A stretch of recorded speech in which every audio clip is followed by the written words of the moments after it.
is physics problem set number 1, problem number 3. It starts with a car that's traveling with initial velocity of 30 meters per second, which is speeding. And a police car sees the car. Of course, the police are hiding behind bushes, because they always like to hide. And the police starts accelerating at 3 meters per second squared.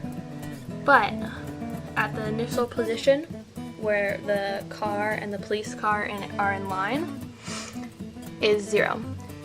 And it takes 3 seconds for the police car after that point to start accelerating. So, to account for this, we see that the car is traveling 30 meters per second, and after 3 seconds, it will be 90 meters ahead of the police car. So, now that we have all of our variables, we can use our formula to start seeing what time they're gonna catch up. So, our equation is distance equals initial position plus initial velocity times time plus 1/2 acceleration times time squared.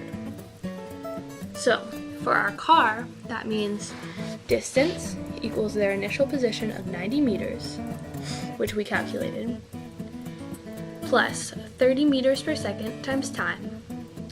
And since it doesn't have any acceleration, that term is going to end up being 0.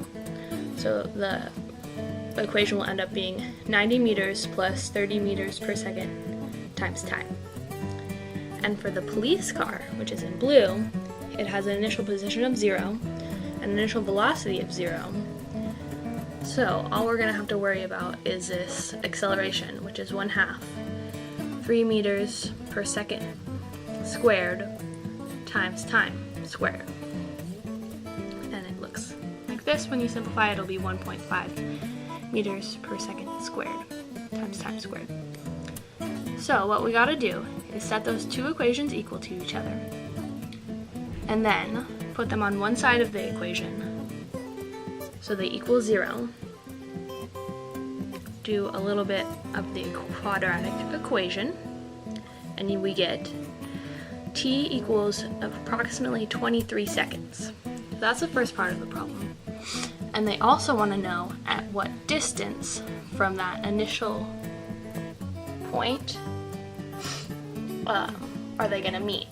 So to do this, we take that time we just found and we can plug it into either one of the equations. I picked the police car's equation, but you could pick either one.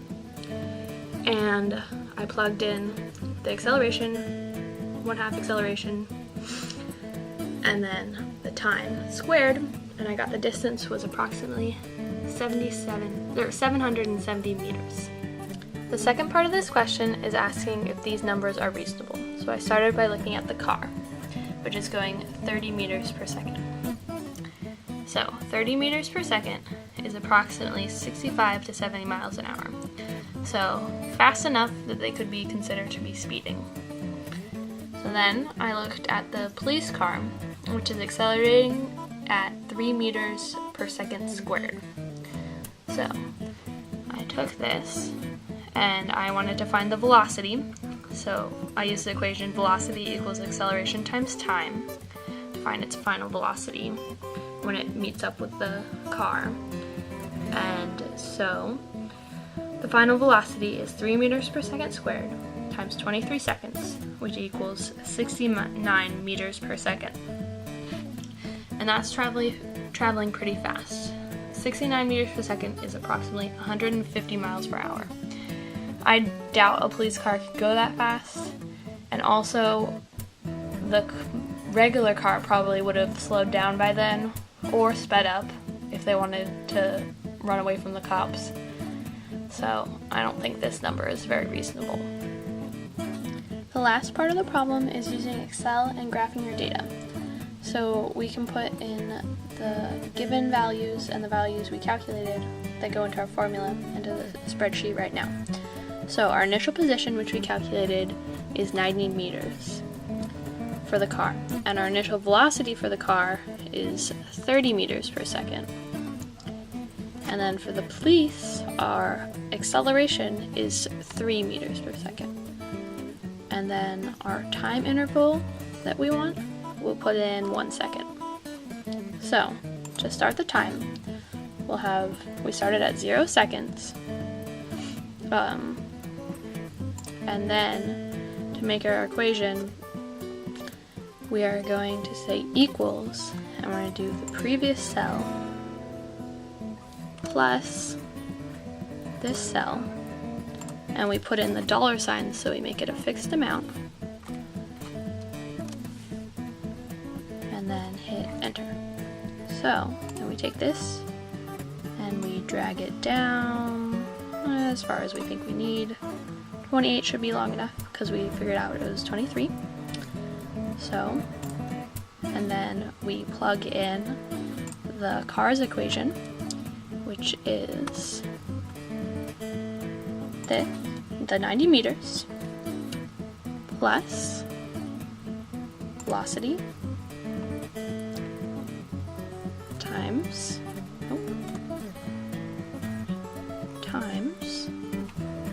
time. So we want this value to be fixed, so we put in our dollar signs. We want this value to be fixed, so we put in our dollar signs again. And I'll throw in some parentheses just to make it clear what I want Excel to do. And that gets me 90 meters as the first position. Then we bring it all the way down so it'll continue, and it gives us all of our positions for the car. So then the police, our equation is 1/2 times the acceleration times time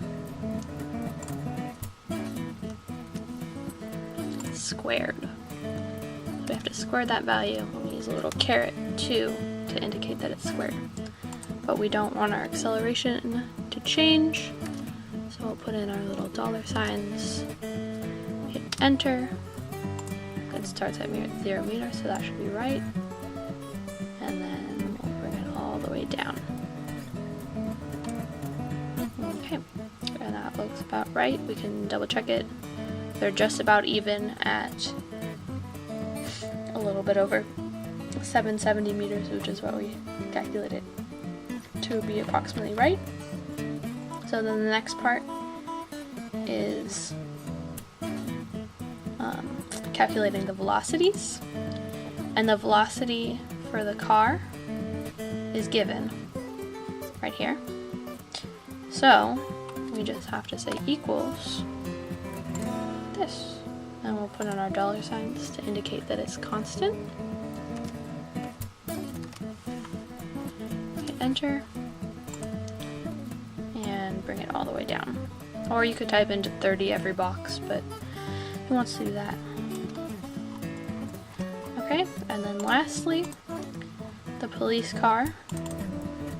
The equation for velocity is acceleration times time. So we will use our acceleration times the time. Put in our dollar signs to keep the acceleration constant, and hit enter. So initially no velocity, and then it's going pretty fast. So that is what we need to get our data. Finally, we're gonna use the data that we collected to make a graph, or two graphs. One is going to be position versus time, and that'll have both the speeder versus its time and the police versus their time. And the other is going to be velocity versus time, also with two data sets, the speeder versus time and the police versus time. But to save a little time on the video, and I'm sure you all can graph in Excel just as well as I can, I'll just show you my graphs. This is the position versus time graph with the distance in meters running along the vertical axis and time in seconds along the horizontal. So this is the speeder. It has a constant slope and it's constantly increasing. The police car is in red and it's just getting faster and faster and faster and faster, and they meet at about 23 seconds like we predicted and like our data shows. So for our second graph, it is velocity versus time. It can also be thought of as the derivative graph of this position versus time graph. So this one is the police in red and the speeder in blue, and the velocity in meters per second running along the vertical axis, and the time again running along the horizontal. So you can see the velocity of the police is constantly increasing and the velocity of the speeder is remaining the same. And the intersection is when they have the same velocity. So this part, the police is going faster than the car, and that's how they meet up at about 23 seconds. But that can't be seen on the velocity versus time graph because it's not that kind of graph. So, and you should be done with the problem.